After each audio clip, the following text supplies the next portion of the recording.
أنا أدرس أدب شريف طب قول لي السبب ايه اللي مخليك جاي مصر مخصوص تدرس فرنسا؟ كي أن نشر دين الإسلام في بلدنا. طيب ما شاء سؤال، تشتغل هنا ولا بتدرس بس؟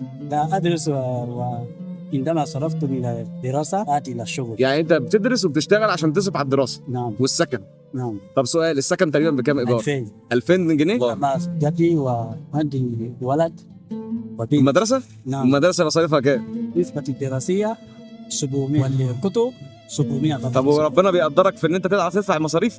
إن شاء الله دكاترنا هم كويسين جدا، هم يساعدنا بعض الأشياء، أحيانا في بعض الأشياء هم يساعدنا كثير. السؤال الاخير ان شاء الله، لو جالك فرصه تسفر عيالك لبلد مثل امريكا مثلا يدرسوا ويشتغلوا، لا لماذا؟ لا أريد أن أدرس الدول العربية وبعد ذلك إلى غرب لا، ما ممكن تاسسه يعني لا. تاسيس ديني كويس الذي مثلا الذي عقيدة عنده قوي جدا، بعد ذلك لو هو سافر هناك لا مشكلة في بلده.